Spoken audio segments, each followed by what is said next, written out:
बिस्मिल्लाहिर्रहमानिर्रहीम। अस्सलाम वालेकुम नाज़रीन। असल टॉपिक में आने से पहले आज मेरा दिल कर रहा है कि मैं न्यूट्रल्स के ऊपर थोड़ी सी बात कर लूँ। इमरान खान साहब ने इस जो टर्म न्यूट्रल्स है मजाक खेस बना दिया है। पता नहीं बुरा दिन था या भला दिन था, DGISPR के मुँह से निकल गया कि हम गैर जानिबदार हैं या न्यूट्रल्स हैं। तो इमरान खान साहब ने अगले दिन या 2 दिन बाद मेरे ख्याल में दीन में जलसा कर रहे थे, तो उन्होंने कहा न्यूट्रल्स क्या होते हैं, न्यूट्रल तो जानवर होते हैं। तो उन्होंने DGISPR को उसका मुंह तोड़ जवाब दिया। अब इमरान खान साहब को एक क्रेडिट भरा जाता है कि वो हर लफ्ज़ की तशरीह तोज़ी और ये हर झूठे आदमी की और हर उस बंदे की जिसको अल्लाह ताला ने, वो कहते हैं ना कि निशानी होती है कि बात करेगा तो अपनी बात पे कायम नहीं रहेगा, फिर बात गोल मोल करेगा। वो जो कुरान कहता है कूलू कौलन सदीदा, कि जब बात करो तो मजबूत करो और बिल्कुल समझ में आने वाली करो। तो ये वो बड़ी डीन इमरान खान साहब की। मैंने कहा ना कि जिसको पूरे दीन की सिर्फ 10, 12, 17 याद हो, बेईमान उसका इस्तेमाल कर रहा हो तो उससे क्या तो बहरहाल एनीवे। तो इन्होंने न्यूट्रल्स को जानवर कहा, इसको इन्होंने मज़ीद चलाया और जब ये हुकूमत निकाली तो उस वक़्त ये फरमा रहे थे कि आप न्यूट्रल्स ना रहें, लेकिन उस वक़्त निकालने के बाद उन्होंने कहा कि मेरी हुकूमत न्यूट्रल्स ने निकाली, यानी कि न्यूट्रल्स पर जानिबदार नहीं रहे थे। उन्होंने कहा जी कि ये जो थे मीर जाफ़र, मीर कासिम, हैंडलर्स, ये सारे न्यूट्रल्स के उन्होंने मुख्तलिफ नाम रखे थे। उन्होंने कहा ये सिफसलार जो था सिराजुल-दौला का, वो मीर जाफ़र जो था, ज़ाहिर है कि अब सारी कौम को सामने आ गई। ये बात बाद में इसको थोड़ा एलेबरेट करेंगे। इमरान खान साहब 23 जनवरी जिस तकरीर का मैं हवाला देता हूँ कि मुझे निकाला तो मैं ख़तरनाक हो जाऊँगा, उस वक़्त भी वो एस्टेब्लिशमेंट को ही ललकार रहे थे या पुकार रहे थे या सुना रहे थे। चुनाचे वो उसी तरीके से न्यूट्रल को इस्तेमाल करते रहे और बाद में उन्होंने बताया कि न्यूट्रल तो मैं तंज़िया तौर पर इस्तेमाल कर रहा हूँ, असल में ये पार्टी हैं। और फिर उन्होंने वाशगाफ अल्फाज में कहा कि अमेरिका ने न्यूट्रल्स को इस्तेमाल किया है या अपने हैंडलर्स के ज़रिए ये स्टूजेस बिठाए, मोहरे बिठाए, शहबाज शरीफ फ़लाँ फ़लाँ फ़लाँ, और उनको कहा बूट पॉलिश करने वाले। हालांकि एक बंदा जो 2011 से बूट पॉलिश करनी शुरू की हो जिसने, और जो 2022 तक आखिर तक आस उम्मीद पे थे हो कि ये बूट पॉलिश का काम मुझसे करवाते रहें, ये क्यों आपको नई भर्ती करनी पड़ रही है। खैर एनीवे, इस पर पहले भी कई दफ़ा गुफ्तगू कर चुके हैं। अब उन्होंने एक और जो बातें की, उन्होंने कहा जी कि जो इलेक्शन कमिश्नर है ये भी न्यूट्रल्स ने लगवाया था। अब इसमें एक और इंटरेस्टिंग पॉइंट है जो मेरा ख्याल था आज ज़रा न्यूट्रल की तारीफ में ये भी रेस करूँगा। अब चलो स्पेसिफिक हो जाए। अब इमरान खान साहब जो हैं, जो हमारा मीडिया के अंदर जो सामने चीज़ आई है और इसको डिस्कस किया जा रहा है और जिसके ऊपर PDM ने ये वोट ऑफ नो कॉन्फिडेंस लेके आए, और वो भी इसी नुक्ते के ऊपर लेके आए कि जी झगड़ा शुरू है। लेफ्टिनेंट जनरल फैज़ हमीद साहब जो ISI के सरबराह थे, उनको जब उन्होंने ट्रांसफ़र कर कोर कमांडर बनाया तो मीडिया के अंदर भी उसकी इख्तलाफ आ गए। खान साहब ने उनको रिलीज़ करने से इनकार कर दिया। बड़ी एम्बेरसमेंट हुई, फ़ौज ने नोटिफिकेशन दे दिया, उनकी अगर अपॉइंटमेंट का भी नोटिफिकेशन आ गया और फिर कहा गया कि ये अपॉइंटमेंट तो वज़ीर आज़म करते हैं, जब मेरा ख्याल में उनका नाम नवीद अंजम है, जो नदीम अंजम या पता नहीं इस तरह का जो भी नाम नया आजकल DGISI है, तो खान साहब ने करनी थी। फिर दरमियान में कमेटियाँ बनी, फिर नेगोशिएशन हुई, फिर उन्होंने कहा जी वज़ीर आज़म को 3 नाम भेजे हैं और साथ कहा जी कि ये कोई अक्टूबर की बात है शुरू में, उन्होंने कहा जी 20 नवंबर तक आप जनरल फैज़ हमीद को रहने दें। कोई सुना है कि रूहानियत के तहत पता चला कि जी 20 नवंबर से पहले इनको नहीं जाना चाहिए। हमारा रूहानियत नाकाम इसलिए रही कि वो इमरान खान साहब का इक़्तिदार जो है मंतकी जहाँ पे चंद महीने बाद पहुँच गया। इस वक्त तक जो इमरान खान साहब को जो राय दी जाती थी कि काजी फाइज़र के ख़िलाफ़ केस बनना चाहिए नहीं बनना चाहिए, फ़लाँ जज को निकालना चाहिए नहीं निकालना चाहिए, फ़लाँ जज को बनाना चाहिए नहीं बनाना चाहिए, इलेक्शन कमिश्नर कौन होना चाहिए, सारी रिपोर्ट DGISI जिसको कहते हैं ये किया करते थे। और ज़ाहिर है जनरल फैज़ हमीद साहब ने ही उनको कहा होगा। तो यहाँ पे न्यूट्रल उस वक्त फैज़ हमीद साहब थे, तो ये वो बंदे थे जो उनके अपने ब्लू आइट थे। इसका मतलब है कि जिस पे वो तकिया कर रहे थे फैज़ हमीद साहब से, उनको अगर इमरान खान साहब को उन्होंने ये सारे काम करवाए, काजी फ़ायज़ ईसा साहब का काम करवाया, नवाज शरीफ साहब को निकलवाने का काम करवाया। एक और भी खबर यह है कि नवाज शरीफ साहब से भी बैकग्राउंड में इमरान खान साहब अपोजिशन से राब्ते करते फिर रहे हैं उनका ख्याल है कि किसी दिग्गज अपोजिशन से मैं गठजोड़ करके तो इनके खिलाफ स्टैंड लूँ। तो ये भी एक आपको बता दूं कि ये भी खबर जो है ना चंद दिनों में शायद इसके बारे में आ जाएगी, किसी न किसी तरीके से कोई इन बिटवीन है जो कि बात करवा रहे हैं, बारा वो मैं नहीं हूँ। तो एनीवे अब ये सारे जो न्यूट्रल थे, यहाँ पे न्यूट्रल फैज़ हमीद साहब थे, तो जनरल फैज़ हमीद साहब ने इमरान खान साहब को ये सारे मशवरे दिए, क्योंकि यहाँ पे आर्मी चीफ नहीं दिया करता कि आप किसको इलेक्शन कमीशन लगाना है, या काजी फायजी के खिलाफ रेफरेंस बनेगा या नहीं बनेगा, शौकत सिद्दीकी जस्टिस को निकालना या नहीं निकालना, ये उनके पास जो खबरें जाएंगी, JIT बनी है, ये सारे ISI का खिलारा होता है और वही इसको जो हाइडर कर रहे होते हैं। इसलिए जब उनको DGISI फैज़ हमीद साहब इसलिए चाहिए थे कि इमरान साहब उनके साथ कंफर्टेबल थे, लेकिन दूसरी तरफ जो कुछ कह गए तो इमरान खान साहब उस पर आज ना सिर्फ ये नादम है, परेशान है, बल्कि उसको कह रहे हैं कि देखो जी मेरी हर बात को मुझे तो इन्होंने कहा था कि न्यूट्रल है और हमने तो तब कहा था न्यूट्रल नहीं है, तो फैज़ हमीद साहब ने उनको कहा था कि न्यूट्रल है। इससे मैं दोबारा दोहराता हूँ कि ये वो है कि जिस पे आप ये समझ लें कि फैज़ हमीद साहब जो है वो बाहर इंस्टीट्यूशन का फैसला करना था, इमरान खान साहब का नहीं करना था। इमरान खान साहब को ये भी गलतफहमी दूर होने जानी चाहिए कि अगर फैज़ हमीद साहब रह जाते तो इमरान खान साहब के लिए कोई आसूदगी थी, कोई कमी थी, यही परेशानी होनी थी। इन बिटवीन एक छोटा सा वाक़या हुआ है जो हमने कई दिनों से डिस्कस नहीं किया कि 5 जजेस के ऊपर सुप्रीम जुडिशल काउंसिल का इजलास हुआ। हमने ख़त तो डिस्कस कर लिए थे कि काजी फैज़ साहब ने लिखा, फिर सरदार तारिक मसूद साहब ने लिखा, तो उसमें कई चीज़ रह गई कि आखिर ये क्यों नहीं हुआ। इन 5 जजेस का प्रॉब्लम क्या था? 5 जजेस का मसला ये था कि ये जूनियर मोस्ट जजेस थे, उस लिहाज से हायरार्की की वजह से कोई क्राइटेरिया नहीं बन रहा था। किसी जगह से किराया चीफ जस्टिस जो है वो बेचारा लाइन में लगे कि सिंध हाई कोर्ट का, और तीसरे चौथे पहले भी एक मुनीब अख्तर को लगा दिया या जज को, जो मुझे मेरा ख्याल यही थे, और अब फिर एक जज आ गया। इधर इस्लामाबाद हाई कोर्ट के सीनियर मोस्ट जो है जो चीफ जस्टिस बैठे हैं, एक सीट इस्लामाबाद हाई कोर्ट को पहले ही मिल चुकी है, अब जस्टिस अख्तर में नल्ला साहब को एलिवेट करने पर तैयार नहीं थे। इंपॉर्टेंट क्या है? इंपॉर्टेंट ये है कि ये 5 जजेस जो थे ये भी न्यूट्रल्स ने ही रिकमेंड किए हुए थे। अच्छा, बात इतनी भी नहीं है, बात यह कि ज़ाहिर है कि जब न्यूट्रल ने किए हुए थे तो ये बात जो हुकूमत वक्त है उनके तो वो बुलाइज भी हैं और वो तो बड़े तामुन करने वाले लोग हैं जैसे हुकूमत के अंदर है। खसूस शहबाज शरीफ साहब तो मुफाहमत की पॉलिसी का वो बवांगे दोहल जो है वो ऐलान भी करते हैं, मुस्लिम लीग को जो नुकसान पहुँचा है, नफ़ा पहुँचा, उसको बरतरफ करें। ये 5 जजेस को बारह हुकूमत जो है ये हुकूमत इत्तेहाद भी नहीं हज़म कर सका। अब चीफ जस्टिस साहब को मेरा ख्याल में एक तो ये अंदिया था कि सरदार तारिक मसूद साहब भी उनको भी शायद अप्रोच किया गया हो, या जैसा उनका ख़त है तो लगता ये है कि वो उनके अंदर एक कोई गुस्सा भी है। अब 5 जजेस जो हैं इनको जब किया तो इनका ख्याल था कि कम अज़ कम अटर्नी जनरल जो है वो शरीक नहीं होंगे, जस्टिस तारिक मसूद साहब भी हमारे साथ होंगे और लॉ मिनिस्टर जो है वो उसका भी कोई ना कोई बंदोबस्त हो जाएगा। तो काजी फैज़ साहब को और जो पाकिस्तान बार काउंसिल के जो नुमाइंदे हैं उनको, और ये 2 ही रह जाएंगे और तीसरा इनका लॉ मिनिस्टर होगा। वहाँ पे पासा पलट गया। अख्तर साफ जो अमूमन ऐसे मामले में अकाउंटेटिंग है, लेकिन वो तो थे तो अटर्नी जनरल, हुकूमत की मेरा ख्याल उनको बड़ी सख्त हदायत थी और वो भी डट गए। तो इससे जो कहते हैं कि पंजाब के ऊपर जो फैसला है जो सुप्रीम कोर्ट के जो पहला फैसला आया, तो उसके बाद ये दूसरा जो फैसला था जिसमें 10 वोट्स जो है, पहले में उन्होंने कहा था कि वोट काउंट नहीं होंगे और दूसरे में उन्होंने काफ ली कि वोट काउंट करवा लिए।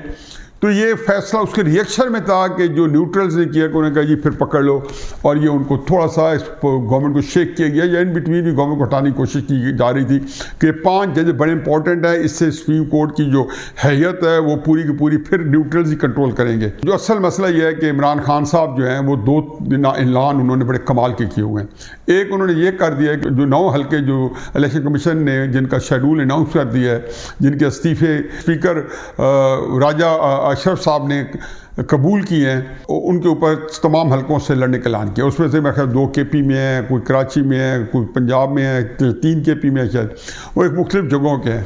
अब इन हलकों में इमरान खान साहब ने कहा मैं खुद इलेक्शन लूँगा। दूसरी बात यह है कि इमरान खान साहब ने कल से ये कह दिया कि 1 अगस्त के महीने में, शेख रशीद साहब ने तो कह दिया कि 30 अगस्त तक दुनिया इधर हो जाएगी और कुछ इधर हो जाएगी। ये वो शेख रशीद साहब पिछले 7-8 महीनों से दिसंबर में दुनिया इधर हो जाएगी उधर हो जाएगी। मार्च बच गया तो फिर हमारा कोई कुछ नहीं बिगाड़ सकता। मार्च बच गया लेकिन 10 अप्रैल को मारे गए।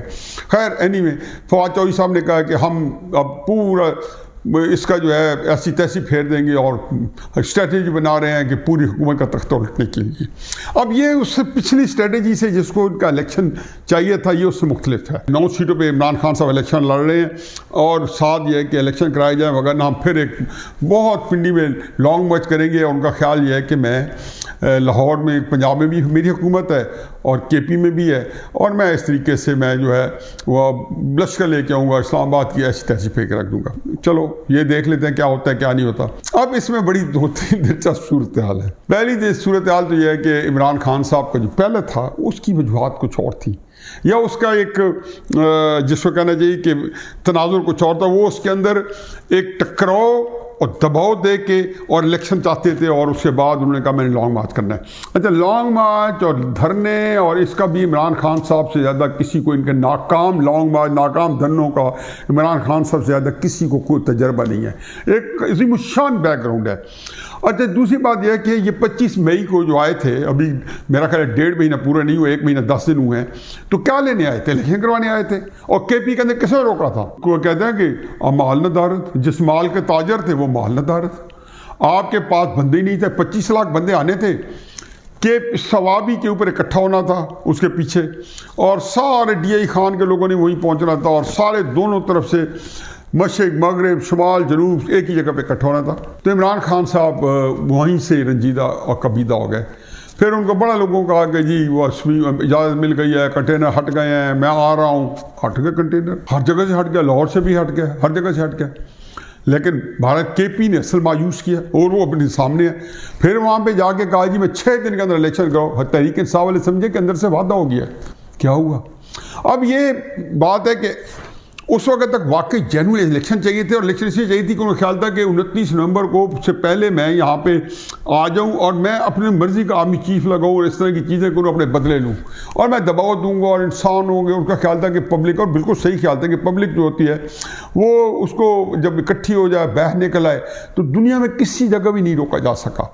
इनमें नाकामी क्या हुई? इनमें नाकामी सिंपली क्यों है? उन्होंने कोई, मेरा ख्याल है 1.5 अरब रुपया लगाया, मेरे किसी को तखमीना ना लगा रहे थे कि जो इन्होंने 35 जलसे किए लॉन्ग मार्च से पहले, 25 मई से पहले, पूरे पाकिस्तान के दौरे, कराची से लेकर पेशावर तक लोगों को भारा, हर जगह, हर कोई शहर नहीं छोड़ा। फैसलाबाद गए, मियाँ वाली गए, कहाँ नहीं गए कि लोगों को उकसाने के लिए, उभारने के लिए कि आप 25 को आए। ठाटे माने उन्होंने पहले 10 लाख कहा, फिर कहा 20 लाख, फिर कहा नहीं अब मैं 25 लाख बंदे लेके आऊँगा, वो ताकि उनको एक्साइटमेंट पैदा करना चाहते थे। अब उस वक्त उनका ख्याल था बंदे आ जाए, बिल्कुल। आप, मैंने कहा था आप 25 छोड़े, आप लाख बंदा आप इस्लामाबाद ले आए, इलेक्शन आपको मिल जाएंगे। कोई बाइक का लाल कोई अफोर्ड ही नहीं कर सकता कि आपको इलेक्शन ना दे, चाहे आप D चौक ना आए, किसी जगह बैठ जाए। अब तब जाकर का वो नहीं दिया, अब आपको इलेक्शन कौन देगा?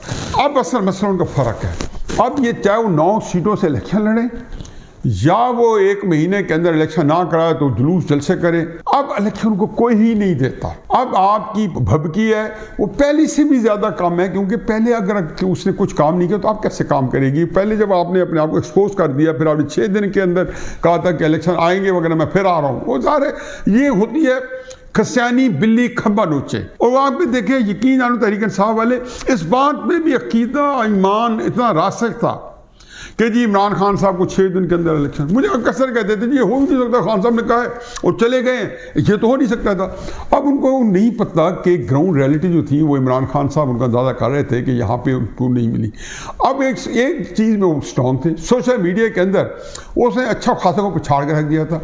आर्मी चीफ को टके टोकरी किया हुआ था, उसको गद्दार, उसके क्या क्या नहीं किया, बल्कि हाथ इतने तक आ गई कि अभी हेलीकॉप्टर गिरे, उसके ऊपर जो इन्होंने गंद फैलाया, जो उतना फैला सकते थे, इन्होंने अपनी असलियत हर जगह शो की। अच्छा, अब क्राइसिस यह है कि इसके जिन लोगों को इन्होंने सोशल मीडिया के ज़रिए और फेक अकाउंट और इस तरीके भरपूर तरीके से, वो चलो उसका एक असर पड़ रहा था, लोग उससे मुतासर थे और उससे उनका वर्कर भी एक धोखे में था, लेकिन जो क़यादत जो करवा रही थी वो भी उससे मुतासर नजर आती थी, इसलिए हर दफ़ा निकलते थे। मैं पहले कहता था कि भाई इनमें जान होती तो लिबर्टी चौक के ऊपर जलसा ना करते। ये बाज़ारों में जलसे करना, लिबर्टी आके जलसा करना, ये जलसे नहीं होते, ये ट्रैफिक को रोक के और एक हंगामा हो जाता है, बट ठीक है चलने दे इसको। अब ये इमरान खान साहब को ये इससे अंदाज़ा लगाएं कि वो जलसे वलसे जो थे वो कहाँ रह गए। ये अब उनका मसला ये है कि अब आ गया इलेक्शन कमीशन का फैसला और यकीन जान उपनिषद केस है, एक जगह से नहीं कई चीज़ों से आया है। एक तो सोशल मीडिया की कैंपेन चलाई, वो सारे पकड़े गए हैं, वो एक एक करके आ रहा है, वो कह रहे हैं जी मैं तहरीक इंसाफ कवर करूँ, मैंने ये ट्वीट की है, मैंने ये कैंपेन चलाई है, मैंने ये झूठी चलाई है, मैंने इतनी जालसाजी कि मुझे माफ़ी कर दिया जाए।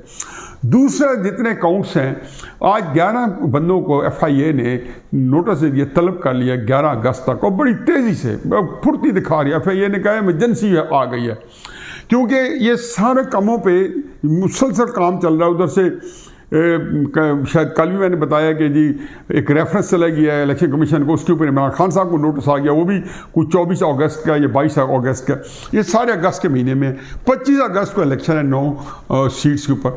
इमरान खान चाहते हैं कि अगर ये मुझे डिस्क्वालीफाई करेंगे तो ये कहेंगे मैं 9 सीटों पर डर गए हैं। अच्छा, 9 सीटों में मेरा ख्याल है कि ये नहीं रोकेंगे, इसको इलेक्शन लड़ने देंगे। 9 की 9 सीटें तरीके से जीत जाए, फ़र्ज़ किया, इनकी अपनी सीट्स हैं। ज़ाहिर है जब वहाँ पे असद कैसे फ़र्ज किया जीत गया है, तो इमरान खान साहब क्यों नहीं जीतेगा? और इमरान खान साहब तो बड़ा लीडर होता ही यही है कि अगर लोग कई दफ़ा लड़वाते हैं जी कि नवाज शरीफ साहब, बेनज़ीर साहबा, इमरान खान साहब आप लड़ें और आप जीत जाएंगे, उसके बाद हम लड़ लेंगे। तहरीक इंसाफ पिछले 4-5 महीनों से पूरे पाकिस्तान के अंदर एक कैंपेन के चक्कर में है और रोज़ाना के ऊपर लोगों को भार रही है और उकसा रही है और किस तरीके से जो वो लोगों को लेकर निकली हुई है। लेकिन एक सीट भी अगर हार गया इमरान खान साहब, तो ये सारी तरीके इंसाफ की अपनी सीटें इंडिजिनस, जैसे कि लाहौर के अंदर वो कहते हैं हम 4 जीत गए तो बड़े जश्न मनाया कि ये उनके गढ़ में, नहीं, ये 4 सीटें आपके पास नहीं। हो सकता है कि उस वक्त आपको RTS से मिली हो, इस दफ़ा आपने जेन्युइन जीती हो। इसमें आप एक चीज़ हार गए हैं असद खोकर साहब की। बाकी आपको सीट्स में अगर मुस्लिम नून जो है उनके कोई कैंडिडेट्स लीके के होते, कोई अपने उनके वर्कर्स मोटिवेट होते, तो हो सकता है कि आपको शायद एक ही सीट मिलती लाहौर से। लेकिन चलो ये तो सब्जेक्टिव चीज़ें हैं।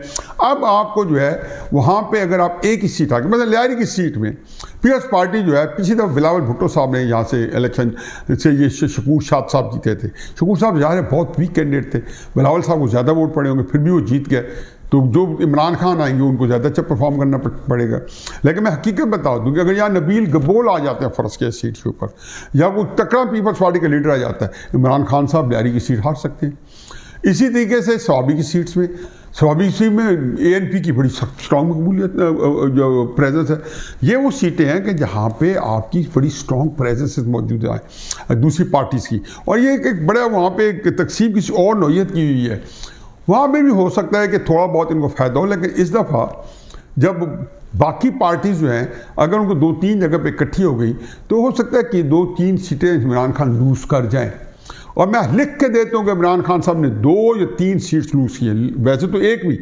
इमरान खान साहब को वहीं से जो है हौसले बुलंद हो जाएंगे, इमरान खान साहब के मुखालफों के भी और एस्टेब्लिशमेंट के भी, कि देखो इसको सियासी तौर पे हमने कन्फाइन कर दिया, ये इतना भी नहीं है इनविंसिबल हल्क कि जो बिल्कुल नाकाबिले काबू हो। लेकिन इससे पहले जो है इमरान खान साहब सारा दिन TV पे यही हिसाब करेंगे कि मैंने चोरी नहीं की, तोशा खाने के अंदर 2.5 करोड़ रुपया जो मैंने जमा कराया वो मैंने कहाँ से लिया है, जो पैसे लिए थे वो मैंने क्यों नहीं शो किए, वो कहाँ चले गए हैं, ये दौलत कहाँ से आई है, कैसे आई है।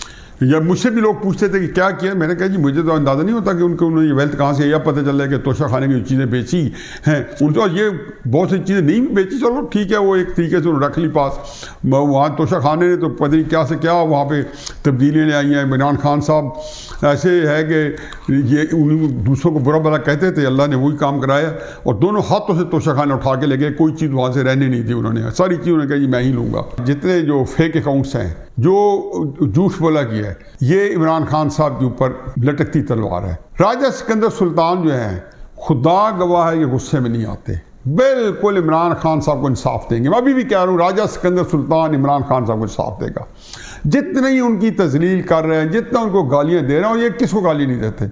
मैंने कहा वो बेटा मसूद, उसका तो कोई झगड़ा नहीं था, चूँकि वो इस्तेमाल हो सकता था शहबाज शरीफ, हमद शहबाज शरीफ साहब के बारे में, तो उसको इन्होंने कोई लाखों के सामने, बंदे तो 5000 बैठे हो, लेकिन TV पे तो इनको कोई लाखों लोग सुन रहे होते, उनके सामने कहते बंदे को जो इतना नहता था कि वो अपनी बात नहीं बता सकता था, और ये बंदा उसके करेक्ट एसेसिनेशन कर रहा था और ऐसे कर रहा था जैसे कि बस सबूत है। ये ज्यूरी हर दफ़ा अभी भी अपने बारे में जो चोरियाँ की हैं, आज से आरिफ नकवी साहब से लेके और और पता क्या क्या रियाज मलिक साहब को जो आप $250 मिलियन आपने दे दिए, जो 40-50 अरब रुपए आपका बनता है, आपने वो दे दिया रियाज मलिक साहब को। क्या, किस बदले में? अल-कादर ट्रस्ट के लिए, जिसको 492 कनाल ज़मीन दी रियाज मलिक साहब ने, जिसके ट्रस्टी कौन कौन है? इमरान खान साहब है, खातून अव्वल हैं और फराग गोगी है। लेकिन 12 ये सारी चीज़ें हुई हैं। रियाज मलिक साहब तो हमेशा कहते हैं मैं पहिए लगाता हूँ, वो तो हीरे के पहिए लगा रहे थे। इमरान खान साहब जो है उसके ऊपर भाग रहे थे और उनके मुताबिक हरकतें कर रहे थे। फिर वाल्टन एयरपोर्ट के ऊपर क्या नहीं किया आपने? इतनी बड़ी ज़मीन जो है अबू धाबी वाले प्रिंस ने, जो है बैंक अल-फलाह का मालिक है, $2 मिलियन भेजे आरिफ नकवी को आपके लिए, उसको आपने वाल्टन एयरपोर्ट के ऊपर उसी कंपनी को आपने सारा इतनी कीमती ज़मीन लाहौर की दे दी कमर्शियल डिस्ट्रिक्ट बनाने के लिए। ये वो बातें हैं कि जो कि अब सारी बाहर आएंगी। आरिफ नकवी साहब के सारे वाल्टन क्रिकेट क्लब का जो अकाउंट है उसकी मनी ट्रेल है, कहाँ से पैसा आया है। के इलेक्ट्रिक जो पाकिस्तान की कंपनी है, यहाँ से $1 मिलियन लिया है और वो इमरान खान साहब को ट्रांसफ़र हुआ है। ये सारी चीज़ सामने आएगी। और फिर बेचारे वो जो मारे गए हैं, असद कैसर और महमूद रशीद और इमरान इस्माइल, तो चलो सियासत में और भुगते, लेकिन Arshad accountant, Tahir Iqbal telephone operator और कामरान जो टी बॉय, वो पठान लड़का, वो बड़े अच्छे लड़के हैं। मेरा ख्याल है कि जब से तहरीक इंसाफ बनी है, मैं इन सबको 1-2 साल बाद देखते शुरू किया। ये मेरा ख्याल है कि कोई इनको कम से कम 20 साल तो हो गए तहरीक इंसाफ के साथ, 21 साल। ये लड़के जो हैं, इनको क्या किया? और उन्होंने आज बयान दिया FIA को कि हमारे तो अकाउंट में आए हैं, हमने जो फाइनेंस मैनेजर फाइनेंस है वो भी मेजर अजहर तारिक, वो अभी पता नहीं बेचारे को पता नहीं कि उसने अपने साथ क्या कितना जुल्म किया है, वो उनके जिम्मे उनको पड़ गए। अब ये सारा इतना बड़ा खिलाड़ा, आप कहते हो कि मैंने जो है मेरे ऊपर कोई जुर्म साबित नहीं होगा, मैंने बड़ी जायज़ फंडिंग की है, मैंने मनी लॉन्ड्रिंग नहीं की। मैं तो हमेशा कहता था कि आप जो टीटियाँ लगी है इसका हिसाब कौन देगा? तो इमरान खान साहब ये जो सारा दबाव दे रहे हैं हुकूमत में आने के लिए, इसलिए कि इनको NRO अपने लिए चाहिए। ये चाहते मेरे केसेस जो है, अगर मैं हुकूमत से दूर रहा तो इन केसेस ने अपने मंत्री के जामे पहुंचने और पहुंचेंगे, वो तो आप फिक्र ना करें। क्योंकि जो आपने गालियां दी हुई हैं, ये लोग जो है ना माफ़ करते हैं ना भूलते हैं। मैंने कहा नहीं कि मगर नवाज शरीफ साहब और सियासत में होते हैं। वो नवाज शरीफ साहब की 2020 की तकरीर जो है उसका खमियाजा अब तक भुगत रहे हैं। उन्होंने एक दफ़ा कह दिया था कि वोट को इज्जत दो, उसका खमियाजा भुगत रहे हैं। आपको कैसे माफ़ कर देंगे? जानवर कहने पे, गद्दार कहने पे, मीर जाफर हैंडलर, जो आपने गंदी गालियाँ प्राइवेट महफिलों में दी हुई हैं, तो ना वो भूलते हैं और ना वो जो है माफ़ करते हैं। पाकिस्तान का क्या नुकसान होता है? वो तो बड़े बड़े लीडर खर्च कर चुके हैं, कई लीडर फारिग हो गए। सही है या गलत है, मेरे से अपना मौक़िफ़ है, लेकिन ये हो के रहना है। इमरान खान साहब, मैं हमेशा कहता था कि आपकी सियासत के अंदर 2 चीज़ें, आप अगर लास्ट करते हो तो पाकिस्तान की एस्टैब्लिशमेंट जो है वो बहुत ही कमज़ोर होती है, बल्कि जिसको कहना चाहिए जैसे बांग्लादेश के अंदर एक रह गई है कि ना होने की, या सऊदी अरब के अंदर जिस तरह होगी, और अगर वो उसी तरह स्ट्रॉन्ग रहती है जो उसकी तारीख है, तो फिर आपकी सियासत जो है मसदूद है। मेरा ख्याल है आपकी सियासत जो है मसदूद होगी। ये कोई अच्छी खबर नहीं है। आपकी खासी फॉलोइंग है, नवाज शरीफ साहब की फॉलोइंग है, ऐसे लीडर ख़त्म नहीं होना चाहिए। वो आपने जो कांटे बिछाए थे वो अब आपको मुंह से चुनने पड़ रहे हैं। इमरान खान, जो नवाज शरीफ साहब के रास्ते में आपने बिछाए थे और उनको सियासत से निकाल के कितनी तालियां बगलें हाँकी थी। मकाफात अमल ये अल्लाह जो है ये आपको दिखाता है। अब आपका ख्याल है कि सुबह डे लाइट में आप दबाव देंगे और ये आप कन्विंस है, आप अकीदा है कि जी मैं जब दबाव दूंगा तो एस्टैब्लिशमेंट जो घबरा जाएगी, इनकी पतलूनें गीली हो जाएंगी, और रात को आप परवेज़ खट्टर को भेजें, वो उनके पाँव पकड़े और उनके आगे माफ़िया मांगे, तरले करे और बातचीत का इरादा करे। ये मेरा ख्याल है कि इसके लिए वैसे भी बहुत लेट, अगर दिन को आप रोब ना भी डालें, लेकिन अभी तक आप कन्विंस्ड हैं और एस्टैब्लिशमेंट ने भी आपको यही तासुर दिया है कि आप जब कड़का लगाते हो, दबाव देते हो, गरजते हो, बरसते हो, तो हम डर जाते हैं। मेरा ख्याल है इस चीज़ ने आपको बड़ी गलतफहमी में डाला है। और बाकी ये काम ये है कि आपको 9 सीटों पे लड़वाना और ये सारा करना, ये मेरा ख्याल है कि इन्हीं का ही करतब है जो आपके साथ करवा रहे हैं। वो आपको मज़ीद एक टेक्निकल नॉकआउट एक उस तरफ लेके जा रहे हैं जहाँ कि आपको बिल्कुल एक लेटर स्पिरिट में पॉलिटिकली जो है वो आपको जो कमतर करें। इसके अलावा और कुछ नहीं। हमारा